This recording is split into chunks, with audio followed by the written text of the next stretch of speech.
How you doing, folks? Well, the time has come to get the Pioneer Hi-Fi connected up.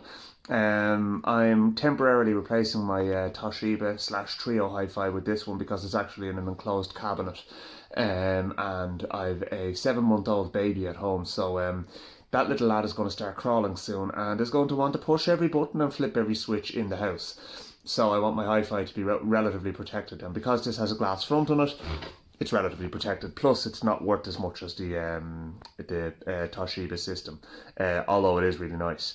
So yeah, I have it all plugged in, and I have the speakers connected. But what I'm going to do is, I actually have the 4 speakers connected, and I'm going to show you how I did that because there's ways of getting around the resistance limits of the amplifier. This particular amplifier has a limit of 6 to 16 ohms of a limit, which means that you cannot connect 2 speakers per channel and not pull the resistance down to 4 ohms. Or can you? Yes, you can actually. You just do it. You wire the speakers in series instead of parallel. So I'll show you how I did that. Basically, what happens is if you wire the speakers in parallel, you half the resistance if the resistance is the same on both speakers, or you double it if you wire them in parallel or in series. Sorry. So I'm going to show you some of the speaker wiring I've done. So here we have the positive coming from the amp and the negative going back to the amp, and we have the positive and negative wires on the in this block connector.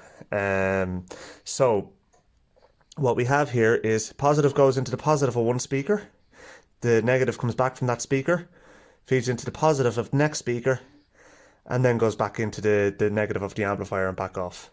And that is wired in series. So basically one speaker feeds into the other and then back to the amp, which basically doubles the resistance. Now, if I was to connect these speakers in parallel, what would happen is the positives would both be on this wire, the negatives would both be on this wire. And that would half the resistance. You can hear the young lad having the chat in the background there. Yeah, so that basically means we now have 16 ohms per channel, which is within the limits of the amplifier, and we can run those speakers. I also have a pair of speakers connected in the kitchen through a switch box. They're 8 ohm speakers as well, and the nice thing there is the fact that when you turn those speakers on, that now pulls the resistance down to I think it would actually be 12 ohms, in fact. There's also satellite speakers, which I haven't connected yet, but will. And they're on a different channel in the amplifier, so that doesn't enter into it in this case. So, yeah, a total of 8 speakers will be wired into this amplifier, and hopefully it sounds pretty cool.